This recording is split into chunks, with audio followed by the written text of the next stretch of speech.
Oh, come on. There it is. All right. Since Diggs is all right, cool. All right, so I got to start all over again. I just did like 6 minutes of the show of nothing. So thank you guys in the comments for letting me know what's going on. Charles was trying to text me, but my phone went off. Did he really? And why? There he is. So Chaz was trying to text me. No one could see or hear me. Zero video. Could you guys hear what I was saying? Whatever, maybe not. Either way, we're talking budget kayak fishing today on today's show. It's going to be a lot of fun. There is no Jeff.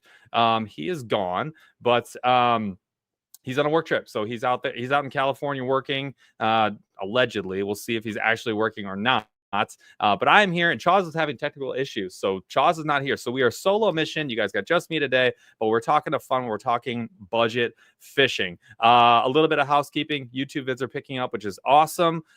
We did film actually something really similar to this. We filmed a budget kayak video, and what we had on that video, there's like a like target. So I'm calling this video out because I want you guys to look at this one. There's a target where if we had 750, I couldn't remember 750 or 1,000 likes, we will go buy the kayak that you guys select in the comments in that video. We'll go make it, and we'll make sure that we do a full walkthrough for you and see if it actually holds up to the hype. So go check out that video when it drops the next week or two.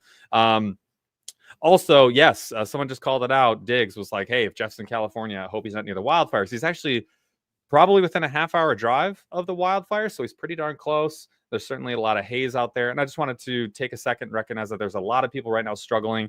One, to get in and out of just their homes. They're being displaced, or their homes are destroyed, or later on they're going to have to deal with the fallout of this. So just want to call out and recognize that some folks are going through a tough time. And if you are, leave a comment. We just want to make sure that you're not alone. We see you, we hear you, and we're wishing the best for everybody. And hopefully, everyone out there makes it out safely with as little damage as possible.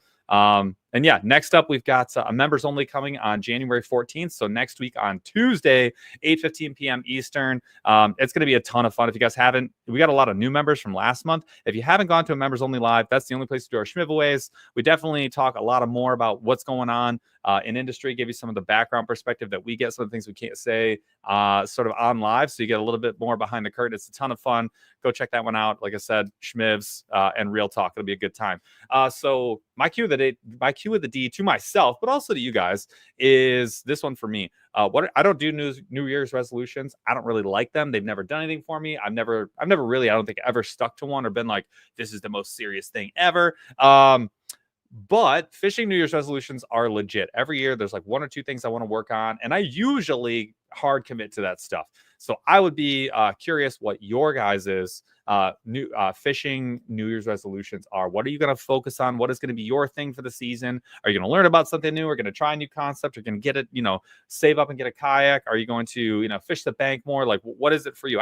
For me, it's going to be like glide baits, big swim baits. I'm probably going to leave almost everything at home except for some of those big baits and maybe a lot of jig fishing. Those are the two things that I want to do a lot of this year. And I'm fine to say, like, look, for a month or two, if I don't catch any fish or very few fish, I'm okay with that if I have a huge learning, right? Like, I want to learn something and, kind of have that aha moment and make one of those baits, my confidence bait. That's a big one for me. I'm going to be doing that even off the bank, at the place on Lake St. Clair, and pretty much every single time we go out, whether it's the river, big lake, doesn't matter. That's my MO. That's what I'm doing.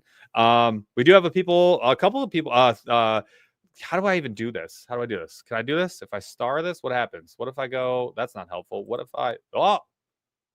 Oh, there it is. That's how I do it. All right. So Rob Harrison says, I want to pick up BFS this year and then fish much, much more than last year. I think fishing more is a good one. I think if you actually counted the number of days you fish like in a season, it's not as many as you think. Like when you add them all up, you'll say like 50 days. That's a ton of days for a year. If you fish 25 days, I think you're doing okay. Think about that as once a week. That's once a week for 25 weeks. That's a ton. So I don't know. I think you should look and see how many days you actually fished in a year and try and add 5 to it. It's a lot harder than you think. And BFS, Rob, I think BFS fishing is a really good opportunity. I think it's something you should definitely try. See if it's fun, and if it's fun, I say keep going. And it does catch a lot of fish. So if you're just into numbers and you just want to have fun, it's I think everyone should try it. I think at least. Bass AF 817 says PB. Short, simple, sweet. I like that. And I appreciate the PB chase because, like, I don't think I've ever done that. I've never been like, I need to beat my PB from last year. Like, I must catch like a 5.5 pounder or whatever it is. That's not happened to me. So I have not tried that. Maybe I should do that some year. I don't know. I would like to try that. This is a good one. I like this a lot. Minnesota Yak Fishing says, save up to get a pedal kayak and fish more ultralight and BFS. I think saving up for a kayak is like a really, really good, because it's like fairly achievable. If you're able to put away like 50 or $100 a month, you're talking about like one summer or like one winter and a summer, right? Like most, like a quarter of a year, half a year, and you can stock away a lot of cash to get something really nice. Like, you just take your time with it, chip away at it, 100, 150 here, 150 there. And in a couple months, like I said, you're looking at a really nice kayak. So I think that's a really good one, especially starting now, 3-4 months under your belt by the time like the beginning of summer comes or spring even. I think that's legit. And I love this one too. Lost in Tackle says state angle program. I'm assuming, is that like, you'll have to tell me, is that like where if you catch a fish that's like within a certain size of class, it's like if you kind of break a barrier and they give you like a patch and you get your name in a book, and they kind of like record where you caught your fish and all that, and you do like the whole like state measurement and everything. If that's what you're talking about, I think that's the coolest thing ever. I actually really want to do that. I always kind of keep my eyes peeled. Like, if I catch a monster perch, I think is probably where I could do it the best, or even bluegill. But you get one of these fish that's like in a certain gigantic class category, like a really big fish. And some state wildlife agencies have programs that allow you to sort of like get recognized for that. I think that's really cool. I would really like to do that one. Anna Longs, whoa, Anna says, might launch my own channel. 10 out of 10. Do not recommend. Just kidding. Just kidding. You should try it. I think everyone should probably try it. It would definitely make you a nicer commenter. And it's difficult, but I applaud you for that. And honestly, if you enjoy it, I think there's a lot of people that if they started doing it, they would actually enjoy it. I think that's awesome. Look at this. I'm not alone. Peter and Paul hanging out, testing glides and swims. My man. I like that a lot. Let's see what else we got here. Trey Litton says, I'm trying Nico rigs, hitting bigger lakes and catching big bass, putting BFS aside for a few months. I respect that. And I like the idea of testing new water too. Like, I think a lot of people should be like, if I'm going to fish like 50 days this summer or 30 days this year, whatever, I think try and make 5 of those a river trip. If you're not a big river fisherman, or a bank fishing trip, or a big lake trip, whatever it is that you don't do, maybe there's like a swamp trip. You should try that. That's a really, really good one. I think I love that one a lot. Holy crap, there's a lot in here. This is monstrous.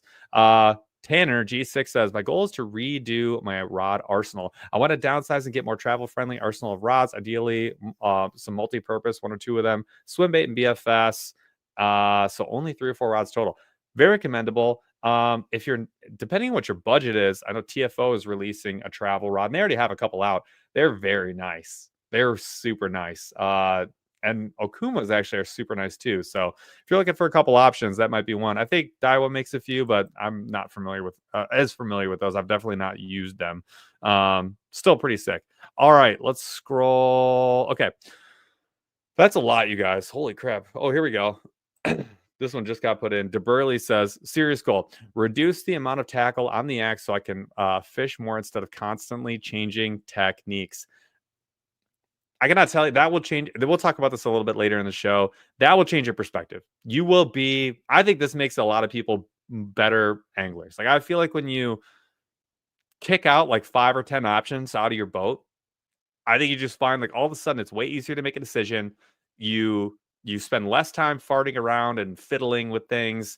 And it's always good to switch things up. I'm not like saying you should always try one thing, but it really does help you focus and make decisions faster and just feel like, look, this is the best I can do with what I've got. And then you start developing, yes, I have my confidence base, maybe 2, 3, 5 things. Excuse me. But then you go back and you can be like, oh, 2, 3, maybe 1, 2, 3 other things, but like, that's it. That's all that's in the boat.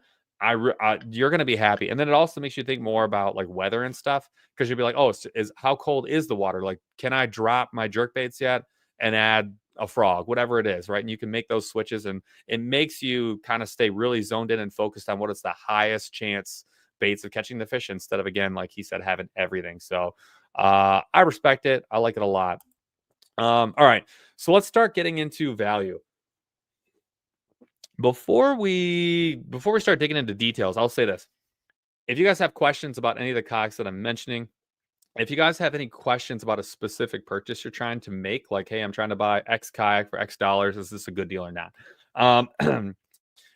As we go, and this goes for kayaks, motors, whatever it is that you guys want to talk about, ask your questions. I will do my best to monitor them as I'm kind of talking and reading here. And I'm gonna try and answer a lot of questions today. So, so I want to talk about, first of all, I think picking your kayak, like, obviously it's kind of the theme of the show. That's where we'll spend the most time. But it's also because it's the most expensive thing. Any discount you get on it has the biggest impact, right? And any decisions that you make, because there's kind of three different stratospheres of kayak that we'll talk about in a second. Any decision that you make can take you in or out of, like, I basically have three categories: cheap, value, and quality. Like, those are kind of like my three categories. And I'll talk about the price points in a second. But anything that moves you in and out of one of those categories or puts you right on the border for like a good price, that's what we're looking for. But you have to like make these decisions about, do I want to buy like just an inexpensive kayak? Do I want to buy a value kayak? Or do I want to buy like ultra premium, right? Um, this is where it starts. This is where that decision starts. So let's, first of all, you got to make a decision about whether you're going to be on a sit inside, an inflatable, or like a sit on top. And like that all matters because there's options, that decisions you make after the fact, but this kind of like sets the stage. And the reason I say that is, like, a sit on top kayak versus a sit inside, the prices are massively different. Like, massively. Like a nice sit inside fishing kayak, like really high quality, just very good, like top price range, is going to be like $1,000. That would be like the very high end. Like 700 or 800 bucks gets you like a pretty freaking nice sit inside fishing kayak. But like, you're stuck with paddle. You're never going to be able to pedal. It's a lot easier to flip in those. They're almost never as stable. And a couple other things like that. So you instantly get popped into like a much cheaper kayak. But if you want to get into sit on tops, there are some really inexpensive ones. But now you have to make these like really tough decisions about like the seat, and the options that are inside, and like the quality of the material and all that kind of stuff. So there's also inflatables. Inflatables are much cheaper. There are way more fishing options that you would think. And I mean, okay, so the sloth says it right here. He goes, "Don't see the point of an inflatable, but what do you think? What do you guys think?" I would tend to agree with you. I don't think that inflatables are like the most viable swap option yet. But I will say this: if you just got a car, if you live in an apartment, if you fish the river a lot or shallow water a lot, if you have a really long ways to walk, or if you have tough to access water, an inflatable is a game changer. Like, it literally will change the game for you. They're a lot of fun. They're extremely stable. They are way more sturdy than you would think.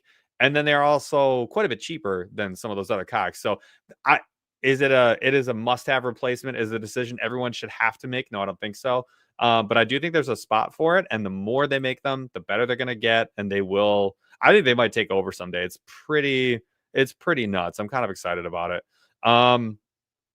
All right, let's talk. Okay, so then after you make that decision, let's kind of assume everyone's picking like the standard sit on top fishing kayak, right? Now yet another decision make. Do I want to buy a cheap kayak? Where, like, if I wanted to save $1,000 or $1,500 from like what everyone else builds, right off the bat, you could just buy a cheap kayak. You might save more than that. You might save $2,000 or $3,000. It's possible. Cheap kayaks, I'm putting them into Lifetime, Quest, and Sun Dolphin are kind of like, that's what I think of as a cheap kayak. Almost all those make a kayak under $500, like a fishing kayak around $600.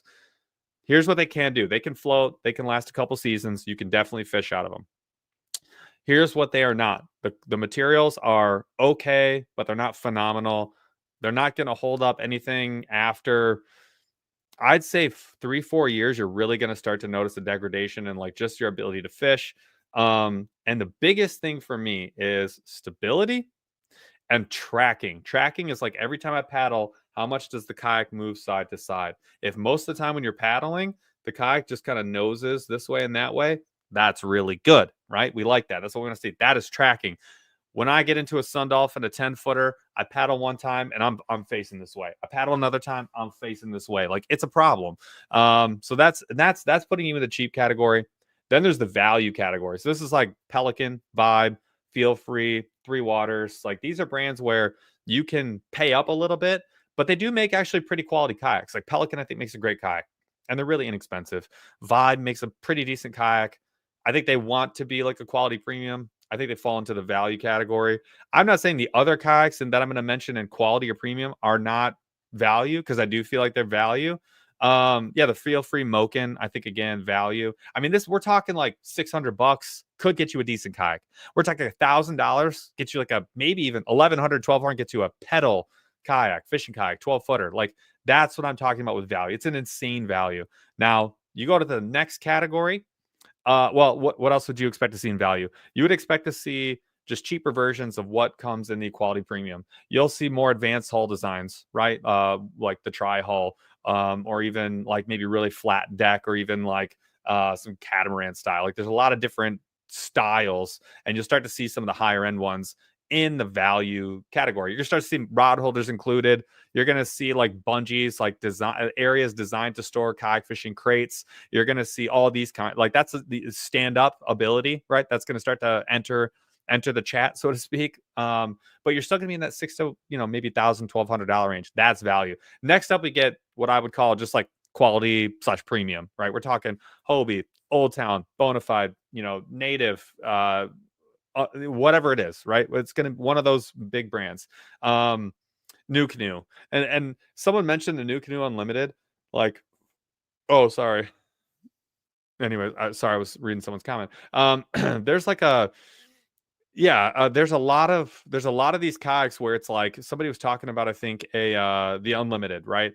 And like that is a value inside the quality premium category, but it, like, compared to the value that you would get out of a Pelican, I really feel like you're getting a lot more value for like a $700 Pelican catch paddle. I feel like you're getting way even more value than like the U10, right? It's just, is the U10 better? Yeah, 100%, no question.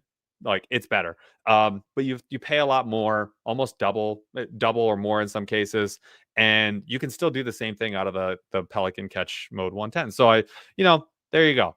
That's kind of the three strategies. You got to figure out where you want to pay in there for your budget. Next up, you have to make another decision on how you want to propel yourself. And really, this is like pedal, paddle, or motor. Like you got these three categories, and they're freaking expensive, right? And so all of a sudden you're like, instantly, if I go paddle, I give up a lot. But if I go paddle, I now have a super light kayak. It's definitely going to be lighter. It's going to be way cheaper. You're talking about half the price, a third of the price of something with a motor, right? Darlene, sorry, interrupt. Darlene Porras says, I've been looking at the Magellan Outdoor Pro. Anyone know anything about it? I'm going to say something right now. I did not know that existed, but I'll say also, I have on Kayak Angler magazine, they kind of were saying that was in the top, one of the better, cheaper fishing kayaks. So that's all I know. That's all I can say. I actually was kind of interested in those, like the Ascend brand from Bass Pro. I've hated. It was a really good idea, like releasing that kayak when they did, because they released it really early in like the kayak fishing days, and it looks really cool, but it's just not a great kayak. If they had taken like another 8 months and just made a decent kayak, they could have cornered the market, because they have distribution on lock. Like that's already paid for and done. So Magellan's kind of the same thing. I would be really interested to try one of those. I think you should try it. I've heard some good things, but you got to do what you got to do. Anyway, so we were talking about pedal paddle motor. Look, if you go motor, you're just adding $2,000 minimum. Like that's the bare minimum. That's buying the cheap battery, the motor, and then after that, you got to mount the thing. Then you got to get wheels to move it around. Like we're talking $2,000. Like that's it. If you go pedal, you're adding 1,000 to 1,200, somewhere in that neighborhood. So if your kayak was $1,000, now it's 2,200, 2,100, whatever. Like that's the deal. And that's going to be the case for almost every kayak, just because that's how much it costs. That is the reality of it. And then you gotta, like I said, quality versus value, right? Quality versus value. You just have to make that decision. Do I want to pay for quality? Like I want to pay for premium, or am I really focused on every single dollar I spend gets me the most amount of stuff? And then lastly, I think Anna Longfield mentioned it. Used market. And like we're gonna say this every time. If you're buying your first kayak, I would be I unless the kayak is not available on the used market, like the new Slayer LTE I saw some people talking about. Unless it does, the used kayaks don't exist. You have to go buy your first kayak used. You'll be so much happier. Sean McHugh, here we go. This is perfect. Sean McHugh says, I picked up my first kayak off Facebook Marketplace, the Old Town PDL 106. Phenomenal boat, by the way, in my opinion. He says, I love it. I took my time, looked at tons of kayaks, and found mine in great shape. Used one season, saved $1,000. That's on a saving $1,000 on what is already a value price product. You should be super happy, honestly. That's amazing. And I think like that is possible. I've sold a lot of kayaks. I don't know, 5, 6, 7, 8 kayaks, something like that at this point, on a Facebook Marketplace. And I'm here to tell you, none of them I've gotten retail for. Not one. And most of them, 1 to 3 seasons is probably the average that you're going to get on those. Like, I'm not happy about like that. You're going to lose some money. They do hold their value, but there's negotiation there. And if it's like October, someone's going to be wanting this. They're going to be wanting to sell that kayak. So yeah, buy used. Buyer beware. You got to be careful. Do your homework. We've done videos on this. You can go watch them on YouTube. You got to be careful. But I would tell you right now, like in general, you are going to save some money, especially with brands like Old Town. You know that they hold up. The durability, they're known for it. They really hold up well. That's the way. That's kind of the way to do it. I would totally agree. So Sean McHugh, great job. Let's see what else here. And then you got Colin B. Bass who says, I made money on Marketplace with the kayak. Good for you, man. Nothing wrong with that. If they feel like they got a good deal and you made some money, I think everyone should be happy. With that. I like that. Wow. I thought, okay. Guggen Slayer says, I got an SS 127 with saltwater motor guide, and all his accessories, $2,900 the other month. I thought he said for $2,900 a month, and I was going to highlight this and be like, I would let you know where the typo is. Either you're paying too much or you shouldn't sound happy, because that is insane. So yeah, I don't know. That was freaking priceless. SS 127 is cool. That would be the perfect type of kayak to go buy used as well. And I'll say this, like Feather bought a Crescent from me. LT2, awesome boat. I gave him everything that I had for it, that could go with it. And it was a great deal. But look, I'll tell you right now, like that deal, yeah, it's not going to be around all the time. You're not going to save 80% or 60% or 50% on a kayak every time. But saving $1,000 to $2,000 is just like an insane deal. Like even 800, if you saved $800 off of retail and it was slightly used, a little bit of work. Yeah, you had to go do the marketplace thing, but it's not awful these days. And you save that much money. I always think about it that way. I'm like, would I pay myself $800 to go do this? Yeah, you probably should. Anna Longfield says, Paul, what was the pedal kayak that you guys talked about a couple months ago? That was probably the native Slayer LTE that just came out. I'm guessing that what it was. It was either that or the Old Town PDL 106. I'm assuming it was the new native. So the new native is basically taking the Old Town idea. They're just giving it a facelift with all the new sort of design characteristics that kayaks have these days. So really cool front hatch upgrade, opportunity for motors, poles in the back, all that kind of stuff. Wiring, pre-wiring, getting you ready to have a bow mount motor, as well as one in the back, maybe have a power pole, that kind of stuff. And it's going to have the same sort of width characteristics. So it's almost exactly the same width. It's a little bit wider than the Old Town, 35, 36 inches, something like that. And a 10-foot model, but it's really going to be light. I think it's like 86 pounds or something like that. So, I mean, hard to believe it. That kayak is like built for me. That's why I love the new canoe at 10 feet. It's super light. I love that. It's super stable though. I think the Slayer LT does it, but it's a pedal model. And that's the thing, that like there's this huge gap. There's not really any super good 10-foot pedal kayaks, like high-end ones. The Old Town 106, that was one of the only ones. So bam. I mean, they're right there. I think that was a marketing home run. That remains to be seen. I think it was. I think just kind of instantly with one design, shortening and modifying a kayak they already had to 10 feet and keeping it below 100 pounds. And it's cheaper. It's like $200 or $300 cheaper than like the Old Town. That's a huge win. I really want one. I want to test one super bad. I'm gonna test one for sure, but like I want to get one. Like I want one. They're pretty cool. I don't know. That's my thought on the LTE. But yeah, with the used market, I think as long as you're careful, you're gonna be really happy. Pay yourself, I don't know, $500 to $1,000, whatever it is. Save some money and maybe get some free stuff. That's the other thing. A lot of times you get electronics, they're already wired in. You can get wheels. I don't know, batteries, motors, all kinds of stuff, right? Rod holders. Save yourself even more money because it's going to come with some of those accessories, like 9 times out of 10.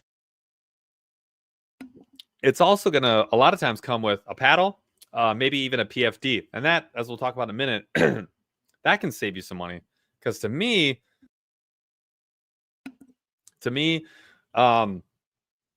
people never take that into account, like almost ever. They're always like, oh, the kayak's $3,000. That's my expenditure, period, the end. They're not like, I need a rod holder, I need an anchor, I need a PFD, I need a paddle. That's $500, like right there. So people don't take that into consideration. I think a PFD, this one's pretty easy. Done a lot of videos on these. If you're looking to go budget or just cheap, you can just go the orange. I mean, do it. $25, whatever. But I think for $50, you can get the Onyx. $50. Jeff used it for like 2-3 seasons straight. Super happy with it. No major problems. Is it the best vest out there? No. It is the best for the dollar. Yeah, it's the best for the dollar. It's crazy. I would say spending $75 to $100, it's 50% more expensive. But honestly, I think that legit is worth it. The PFD you wear every single time you fish. If you go on a boat, you're gonna have to have one. I think it's worth paying up for. The one time that I did it for that much money, totally worth it. And all you got to do is catch a sale and save like 10, $15. What was it? Oh, hang on a second. I saw a comment here. Right here. B-Dog says, got the Vibe Makana with a prop drive. Would love to have an Old Town PDL or Slayer Max, but can't beat the 55-pound hull weight, especially considering I have to carry it up the stairs from my basement. Respect. You're the type of person that might benefit from an inflatable. If you had an inflatable, the whole thing only weighs like 45 pounds and is in a bag that you can shove in your garage. So, like, I don't know, man. This to me is screaming somebody who's like, look, I fish every weekend, maybe 15 times a year. And that's prime time for an inflatable, man. As long as the day's not like whipping wind, like you're going to be a happy camper. Okay, so back to PFD. I would say don't skimp any less than 50. Buy $50 and just hit it up. Like, just do it. That's right, Maine. There's only one nerd here today. Not great. You get what you get. Jeff's on a work trip. And then actually Charles is not even here. So he's texting me. He's guiding me through everything. I already screwed it up. Lost 6 minutes of me talking. Good practice intro. No one heard a thing. But here we are. Paddle. So paddles for me are interesting. Like, I feel like paddles are kind of like fishing rods. Like, I think like $100 goes insanely far on a paddle. There'll be guys that'll tell you, no, you have to get a nice bending branches, whatever. Angler Pro, $190, $250, whatever.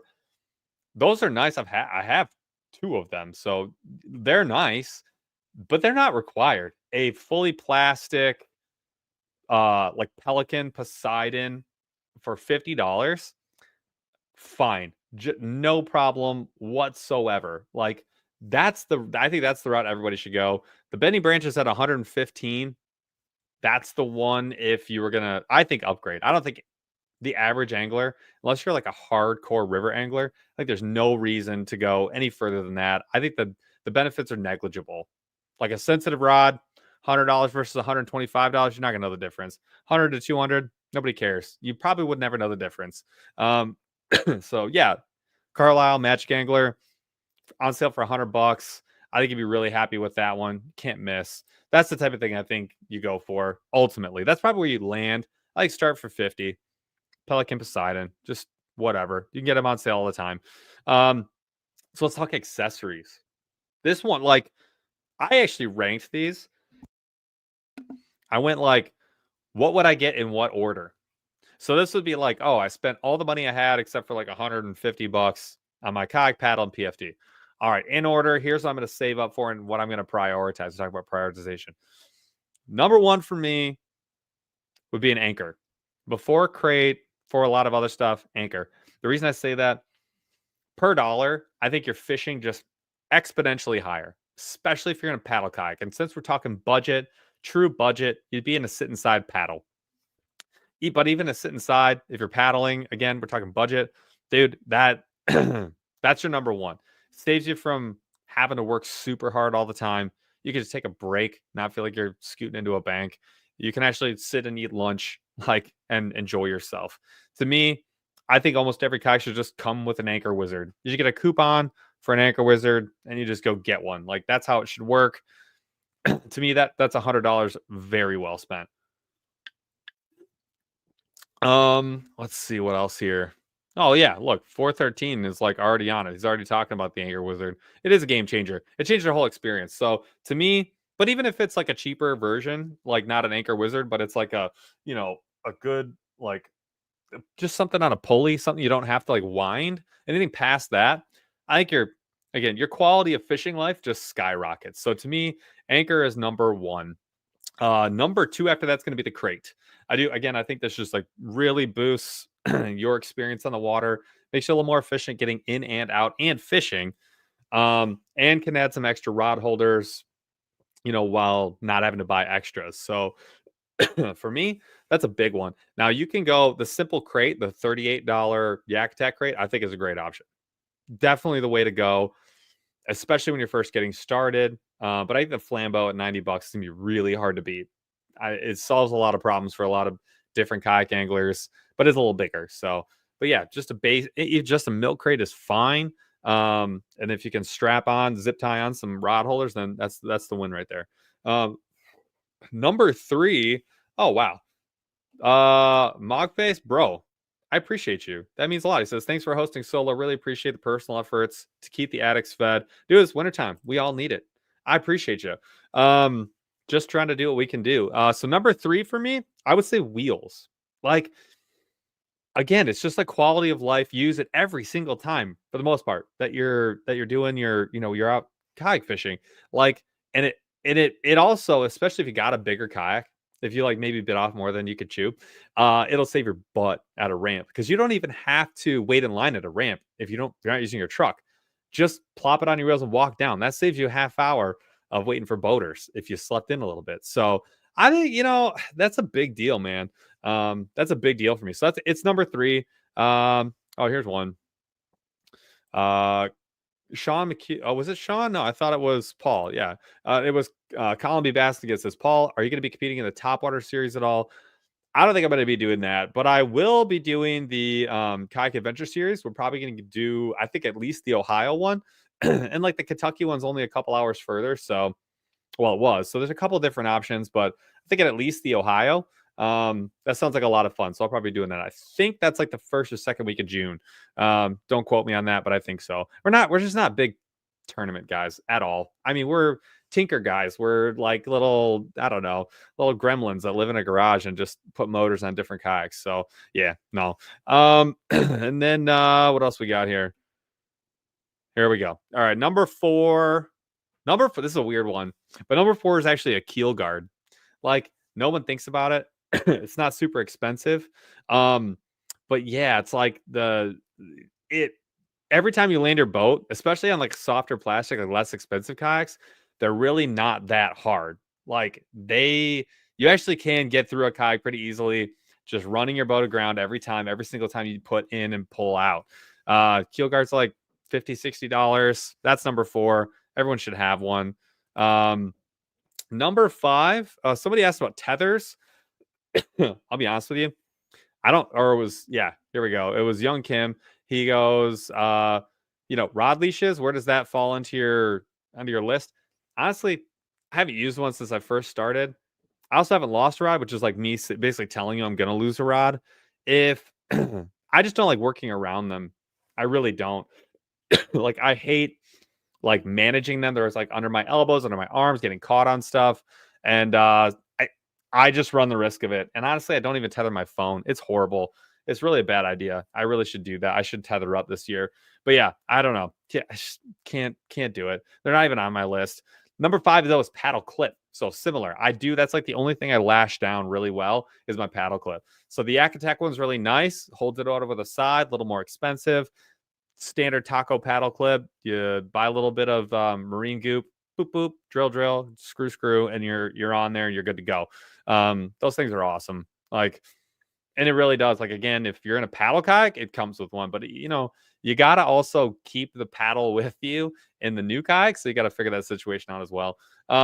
Like, but it's a cheap one, so that's why it's a little bit higher on the list. Number 6, rod holders. It's kind of last one. Once you buy a crate these days, that's usually enough rod holders. 4 rod holders on average, I think, is more than enough. But if you need to add 1 or 2, or you want the forward-facing rod holder, if your budget allows, that's a good one too. I will say, I think the cheapest rod holder that's the most like low profile, like smallest, is the Railblazer, and I think they're like $20. But they're pretty small, but they're heavy duty. I like those a lot. There's a bunch of different models. I do not like the Cabela's ones, but they're more like, almost all the Cabela's ones are just big. And same with the Yak Attack. It's like my only gripe about the Yak Attack. It's like the highest quality one. It's also the highest size and weight. Thing's a monster. It looks like it's for trolling for muskies. I don't know. But yeah, rod holders would be there. And then it's funny, the last 2 are the most expensive. Number 7 is motors and batteries. Like, I think if you want to do a motor, that's great. For $2,000 or more, $2,000 to $3,000, that's a whole other kayak. Like, you could have bought for that same price, like a Hobie Pro Angler 14, brand new, not even used. And I'm like, I don't know. At that point, I'm kind of like, that's why it's so low. It'd be like the last thing I would consider, especially if I'm on a budget. Same with number 8, which is electric. Oh, this is a good one. So I was going to say this, Charlie, so thank you for calling it out. Charlie Sanders Fishing says, Power Queen batteries are amazing. They really are. For the $1, they have the same features as all the other batteries. Comes the charger, that sort of thing. Like, you buy the charger, but like even with the charger, it's so cheap, hundreds of dollars cheaper. And like, they work great. They work awesome. So yeah, good for them, and good for anybody trying to buy a budget motor or battery. Let's see. Colin B. Basson says, Paul, would you say it's worth putting a transom trolling motor on a U10? Yeah, I mean, I can't see why not. You're gonna have a bigger battery, but you can handle it in the U10. You'll be able to reach back there no problem with a tiller steer. Yeah, I mean, it would be a ton of fun. Straight up, like, for sure. I love the U10. I'm gonna put a bow mount Minn Kota on mine this season. I'm super excited. Yeah, I have no idea. Let's see. What did I miss here? Yeah, the Rogue phone tether. 413 Kayak Fishing says, Rogue phone tether. I bought one immediately after I dropped mine in the water 2 years ago. I feel for you. That's horrible. That's what I need to do. I need that. I need the Rogue tether. No question about it. So Old Town, I think they're in trouble. So John Dubinsky says, is Old Town dead, or are they about to release something crazy? That's a super good question. I don't think they're dead. Like, let me just say that. But like, they just released their biggest flagship model last year, and it, for all intents and purposes, is a flop. It's not a kayak people pick.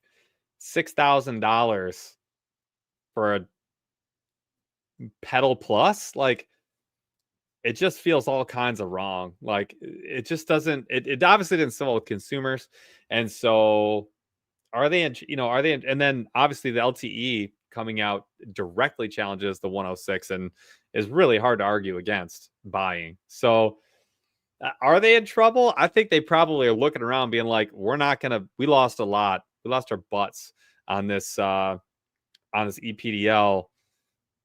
and how do we recover? I think that's the question. So are they dead? No, but are they in trouble? I think they got some things to think about. That is, I would say that.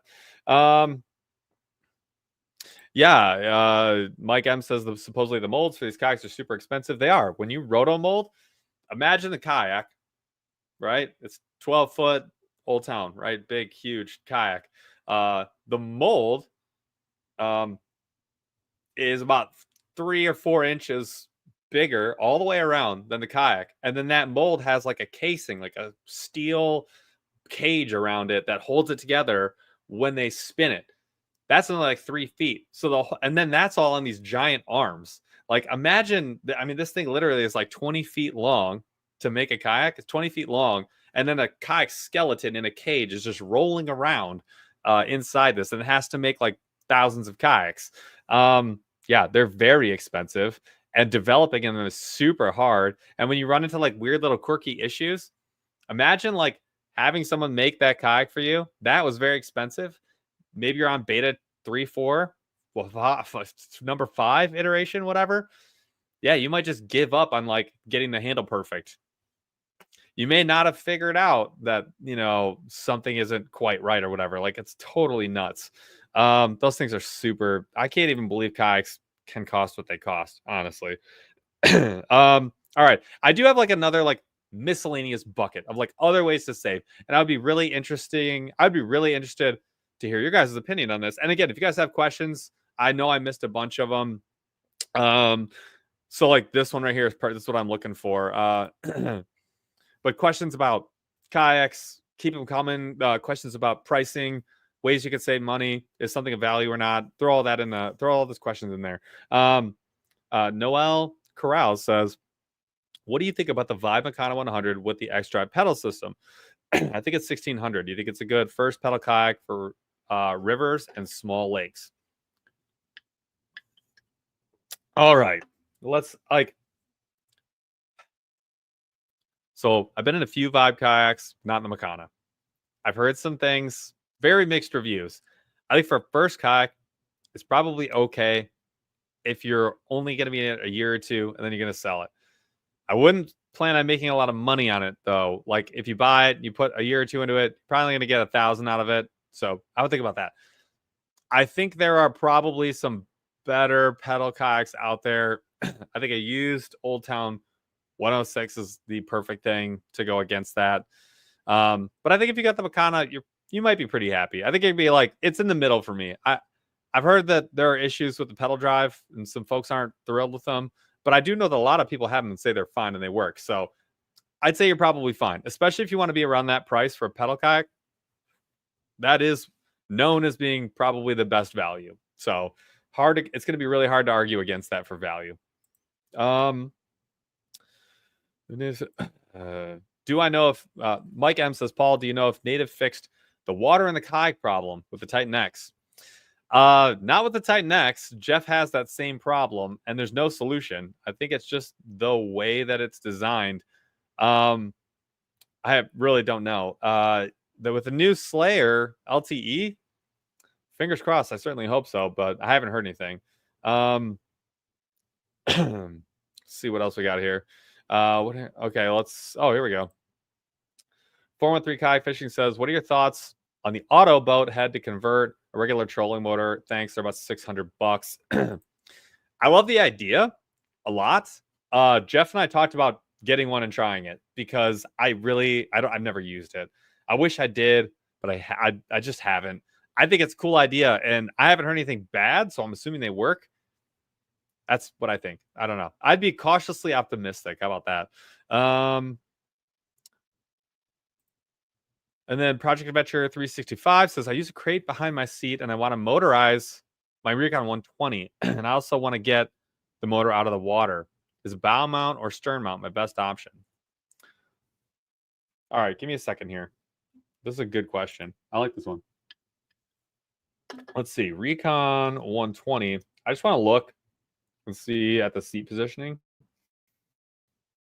on that one because I think the seat's pretty far back. Ooh. All right. Project Adventure 365.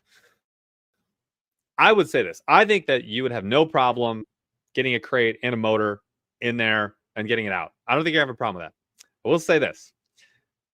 There's a huge difference between a bow mount and a rear mount that I'm not saying you haven't thought of, but it's a huge deal. And after having used both, here's what I would think about. You would assume that a rear mounted motor is like way faster than the bow mount. It's not.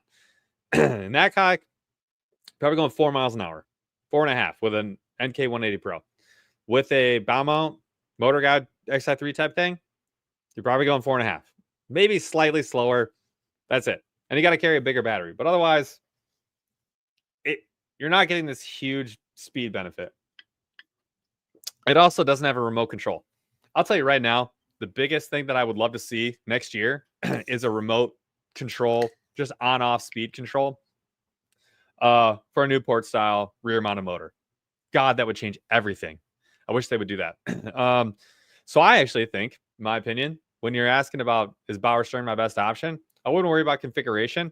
I'd be thinking about, do you want spot lock? Do you want a bigger battery? Do you want to lose some access to your front hatch sometimes?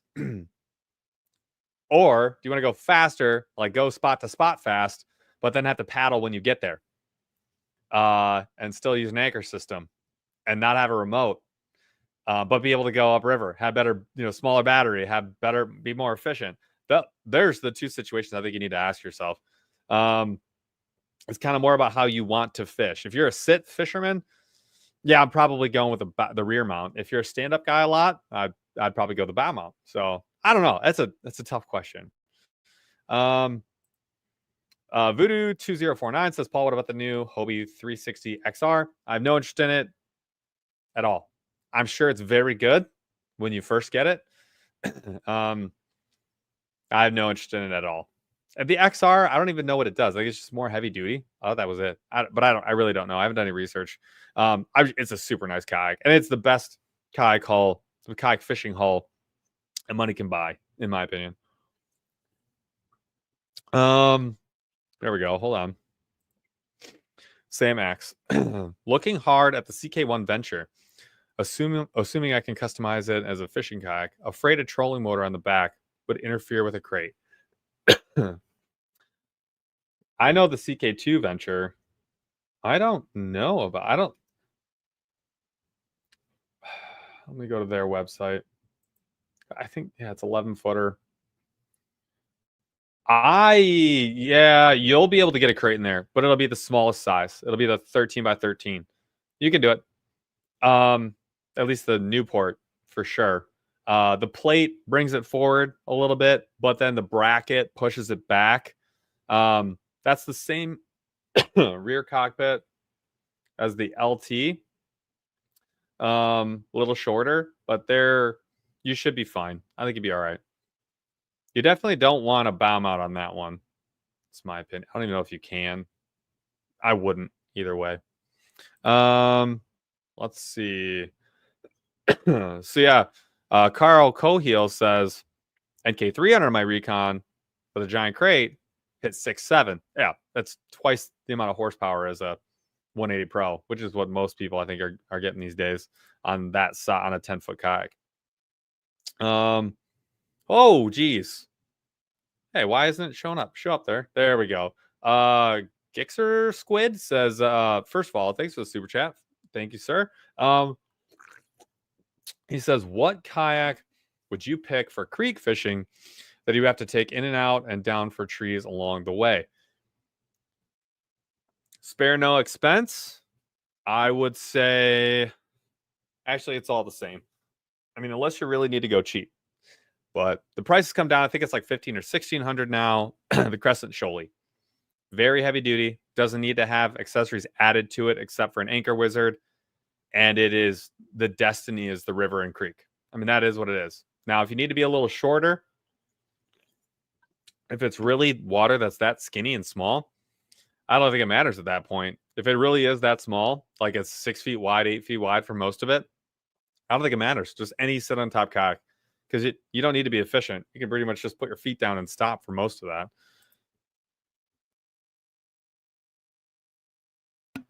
Um, let's see. Dun, dun, dun, dun, dun. I miss anything? I don't think so. Huh.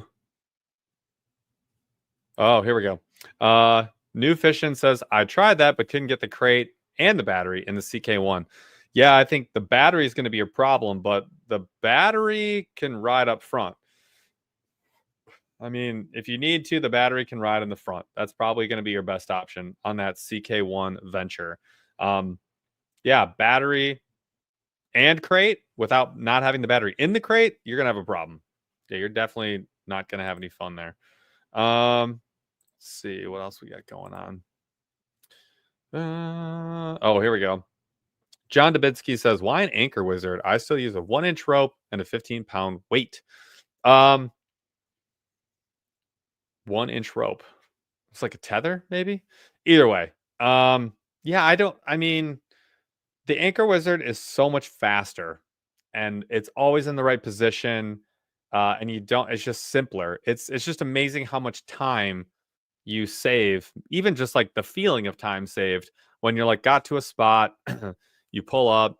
All I do is turn a knob 1.5 turns to the left. It drops down. I just let my momentum carry a line out. I turn it 1 or 2 times and it stops. I do my fishing.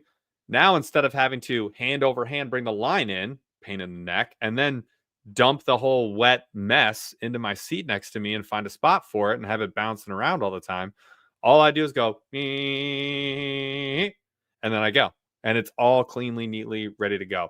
There's nothing wrong with the rope and weight. It's just there's a huge upgrade with the Anchor Wizard. It's just you get a lot out of it. 413 Kayak Fishing, new member. Welcome. Welcome to the show. Welcome to the party. You should come to the members only live. It's next week. It's going to be a lot of fun. All right, a couple more questions, and then I probably should. Oops, not that one. Trey Litton says, would you suggest Perception Outlaw 11.5 if it's under $500? Found one on Marketplace, but I haven't heard anything about it.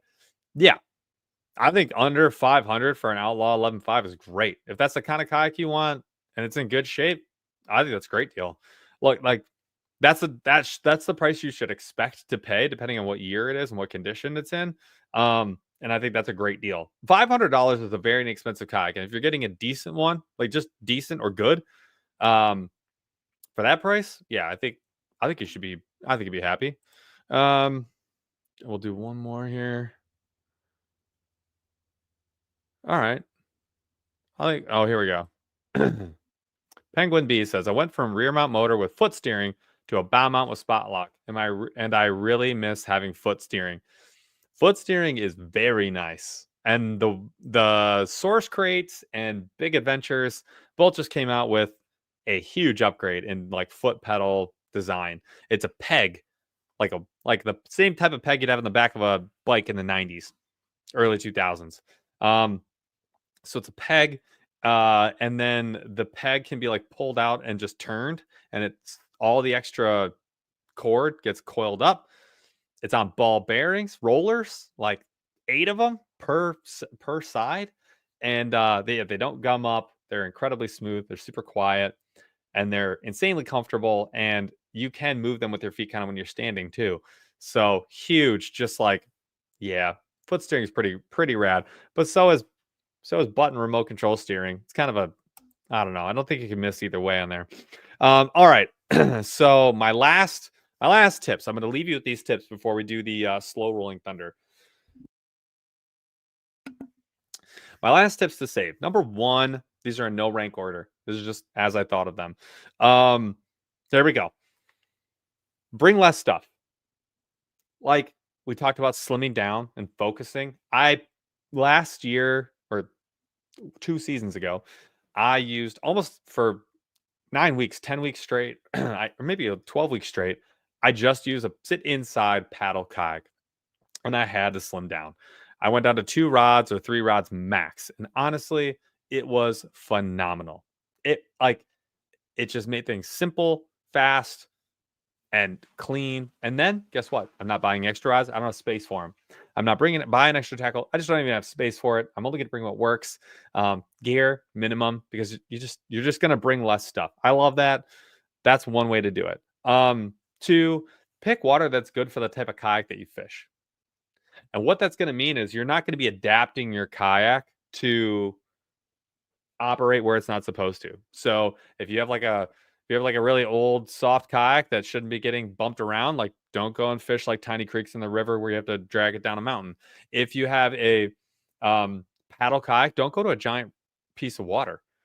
You're gonna be hurting for a motor. You're gonna be hurting for a sit on top that's pedal, right? Like that's how you increase what you're going to be spending, is by going out. Like, don't buy a kayak that's like outside of what it is that you want. Or if you have something that works, go to waters where it works. So if you have a super light kayak that's paddle only, go to the river. You're going to be your head and shoulders above pedals in the river. Like, you're the best. Same thing with a foot pedal. Like, go to a mid-sized lake or a big lake. You are king of the crop. You can get to the entire lake and access most of it, or the good parts of it. All you got to do is make sure you eat your Wheaties and bring some water. Like, it's going to be great. And then same thing with motors. Go to a giant lake, go to a monster lake, go to a place where you have to go up, 3 miles upriver. Like, go do that with your motor, and you're just going to be a lot happier. The next thing is like buying pieces. I know patience is hard, but like, I think the Unlimited from New Canoe is a great example of this. So you can buy it and you have a great paddle kayak, right? Awesome. I don't have to buy a motor today. I can do that next year. I don't have to buy like the pod. I can just fish with my crate. The pod is like, boom, right there. This is awesome. All that sort of stuff. Like, you can add things on as you go. And that goes for any kayak build though. Like, don't buy the crate this year. Don't buy electronics this year. Save up. Wait till it's something that's more affordable for you, and enjoy what you have. Like, what you have is good. Enjoy it, and just try and be patient. It's hard, but that's a good way to save some money too, and potentially get into like something that you want that maybe you couldn't afford all at once. Another one, this is my last one, is like the big discount holidays. Dude, kayak fishermen, I think, win more than most, unless you need electronics. They get the most out of the holidays. But like Labor Day, Memorial Day, Thanksgiving, Black Friday, and Christmas, you're getting deals. 4th of July is okay, but that's like the peak of sales anyways for summer stuff. So it's Memorial Day, Labor Day. Like, you're going to clean up. You're absolutely going to clean up. Labor Day, I feel like, it's better kayak closeouts because new models launch, but they're both awesome. Like, you're going to make you're going to make hay. And what you can do is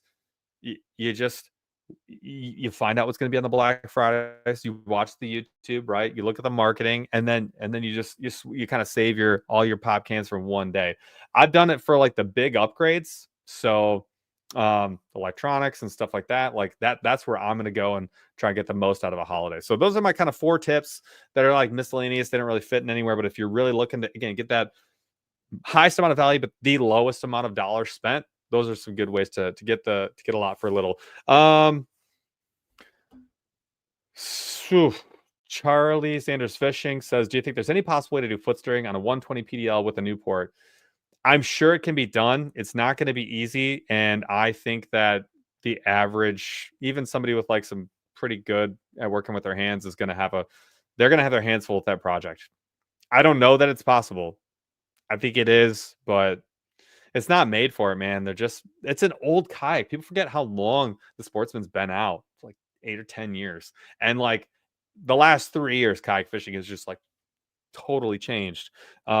Much less the last 8 when that model came out.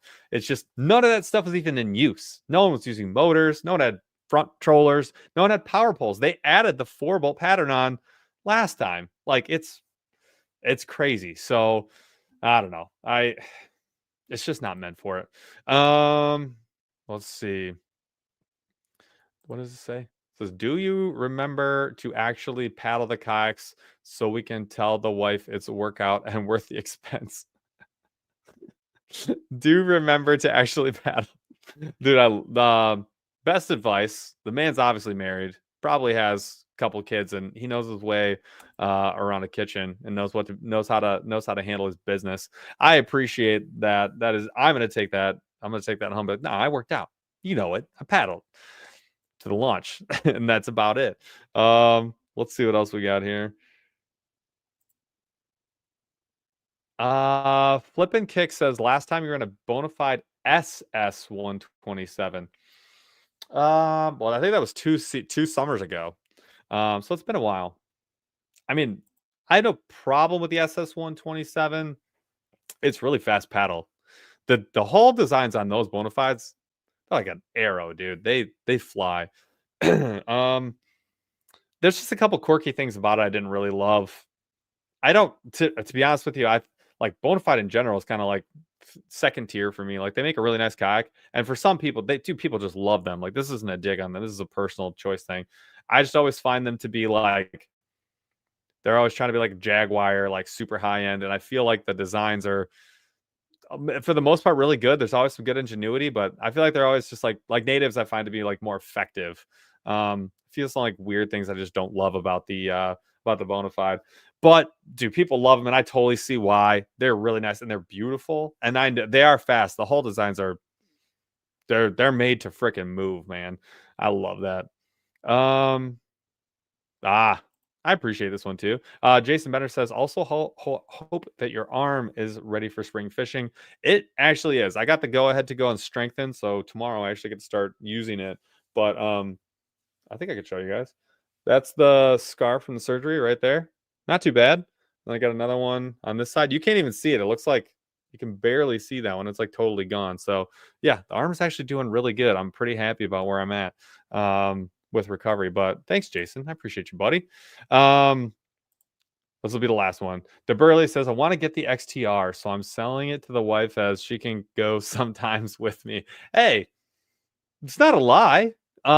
She definitely can. The XTR is sick. That's another one I absolutely have to try next season. So that is one that we're going to go to Water Dog Outfitters in beautiful Whitehall, Michigan, and try and get on that. And then Nike Niner 10 says, when will you be trying the Slayer LTE? Hopefully this spring. As soon as it's at the retailers, we'll probably be there within a couple of weeks of when that happens. Like, yeah. I have to. That's the thing. I don't know if I've been more excited about a kayak launch like in a long time. Like I'm hyped for that. Okay. Slow Rolling Thunder. So you guys are gonna have to tell me what your thoughts are. Mine on this one, my question on this one was give me the worst Girl Scout cookie. So like I've already got people hit me up. What are you gonna buy? What are you gonna buy? But I want to know what you guys think are the absolute worst. I will look them up because I don't actually know all the flavors anymore. I used to buy all the chocolate for Girl Scout cookies. Oh, Meet the Cookies. Okay, say less. There's the Adventurefuls. That's the one that's like a brownie with the part in the middle and then the drizzle on it. Caramel chocolate chip. Who buys those? Nobody from Girl Scouts. You make those from home. Everybody knows that. Caramel Delights, also known as Samoas. That's one of my favorites. Peanut butter sandwich, Do-si-dos. I don't actually know what that is. Girl Scout s'mores. Those are lame. Do not like. Lemonades. Interesting. Lemon ups. You got lemonades and lemon ups. Respect. We're in the lemon kick. Peanut butter patties, tag-alongs. Tags, murderous. That's too much cookie. Thin mints, obviously the king. Toast yay. That looks horrible. Yeah, that looks horrible. Toffee-tastic. I love these. Trefoils, garbage. All right, so what is anyone saying here? What do we got? Trey says Thin Mints? You're just trying to stir the pot. Carol Ferg, anything with coconut? Respect. How? Yippee up, yeah. We're saying the worst is as trefoils? Yeah, you're right. Trefoils are trash. But they're really good with coffee, though. The Mudfoot says lemon. Colin Gordon says lemon. 413 says trefoils. Another vote for coconut. We do not like coconut here, apparently. That's another one for coconut. Lemon is fire, says Colin B. Basson. Respect. Toffee-tastic? Look, I see why people don't like Toffee-tastic. You're just eating like used gum inside of a like breaded cookie. But with coffee, it's fire, dude. Pigeon B says there's no bad ones. I didn't say they're bad ones. I'm just saying which one's the least good. Trefoils blow, says Sean McHugh. I feel like Trefoils is taking it away. Another one for Thin Mints. Who is saying this? Aldi has their version of Girl Scout Samoas, and they are amazing and only $2-3. Dang. Samoas are freaking fire. And Mike M says Covfefe. I'm glad you remember that because I still remember that. It's like randomly was like butt twittered the world or butt tweeted the world. That was phenomenal. Jimmy Cox says Thin Mints are overrated. That's probably fair. They still slap though. Chocolate mint is like undefeated. All right. Next one up. This one. You guys got to tell me. All right. This is a would you rather. Would you rather fish with no thumbs? So both your thumbs are gone. Or you will only ever for your entire life in any scenario be able to use a kiddie pole. So you got to use the old Barbie pole, the Spider-Man pole, whatever. That's your only weapon of choice. Or every time you fish, you don't have any thumbs. I'd probably just fish without thumbs. I think I can get it figured out. I think like this is okay. Like grabbing the rod this way is fine, and then I'll just do it this way. I can make that happen. And I'll use a net. We got a lot of no thumbers. Carl Cole says Spidey. Feather says I'd take the kiddie pool. I respect that. You could do a lot of you could do deadly bluegill fishing. Could you imagine me like the king of skipping under like dock shooting with like a kiddie pole? Dude, that would be what a title. A lot of no thumbs. Nobody needs the thumbs. Kyle Burns says kiddie pole. I've seen some crazy fish landed with them. That's a fact, and you will be popular on the internet. Gixxer Squad is still saying caramel delights are king. I respect that too. Jeremy Cox says kiddie pole. DeBurley says I'll use a kiddie pole with 65-pound braid. Have you ever seen braid on a kiddie pole? Dude, it doesn't work. I've tried it. Don't ask me why, but I have. It doesn't work. You gotta have thumbs for a bait caster, says Feather. I disagree. 2 hands, click, you knuckle it. I don't know. Yeah, that's gonna be trash. I guess just using like really expensive rods. Trey Litton says BSE with a Barbie rod. Respect, dude. That's hilarious. Yeah, Mike M, you're probably right. You got to use a DC if you got no thumbs. Still, oh no, I have to use all DCs. Bummer. Like, okay, I'm fine with that. No wrong answers. I love it. Last one. This one's funny to me. All right, if you could trade you have to trade a holiday. All right, so let's say I'm going to add to your holiday palette every year 2 free days in a row of fishing anytime you want. The holiday is just like whenever you decide. This is your holiday. It can be March 15th. It can be August 5th. Doesn't matter. Every year you get to pick. And it's 2 days in a row, but it's a holiday. You do not have to work. You are free from all obligations, like on other holidays. But you have to trade it for one of the big 3.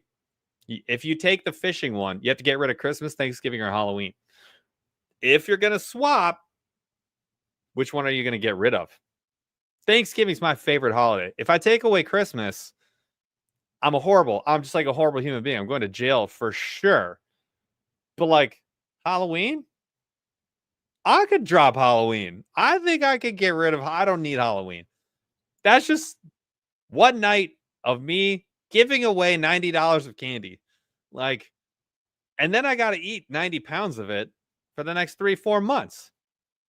Thanksgiving. There's a lot of Thanksgiving and a lot of Halloween. I'm glad I'm not alone. See you, Halloween. Yeah, see, Colin B. Basson gets it. He goes, Halloween, but my girlfriend would kill me. Yeah. Other people like the holiday. It sucks. And Halloween is rad. It's one of the big 3. I mean, right? It's big. It's got to be number 3, right? Easter? Is that a big 3? I don't know. That's not as big as Halloween. No way. Halloween, well, you're right. Halloween's not a federal holiday. That's actually pretty fair. Rob Harrison says Christmas. I don't hate it. You're getting rid of a lot of pressure and a lot of financial burden that you could redirect into fishing rods. I think Christmas is the sleeper answer. Yeah, big 3 is a little subjective. That's just what I picked. Halloween is a vibe, and it does last. I like that Halloween goes for like a month. Like you get a whole month to be spooky. Easter does suck. Easter sucks for adults too. It's just like it's crap. Not a great holiday. All right, guys, this was a ton of fun. Thank you for all the questions. Way more than I thought they were going to be. Thanks for hanging. We got an hour and 15 in. Well, technically -6. We're hour 11 in. I really appreciate y'all for being here. Remember, next week on the 14th is going to be our members only Tuesday, the 15th, the second Tuesday. So the 14th is going to be our members only 8:15 p.m. Eastern. Got a few new members this week, so feel free to hop into there. And we will be on next week. And our special guest that we're supposed to have this week is going to be on next week. That is going to be Cashin Rods. It is going to be a ton of fun. We got the owner, Matt Cashin, the founder. It's going to be awesome. Really excited for that one. And then Jeff will be back, which will be great for everybody else, including me. And then Chaw should be back. So we'll have 6 minutes of dead space as we get started. Again, thank you guys very much. Appreciate you. Catch you nerds next week. We out.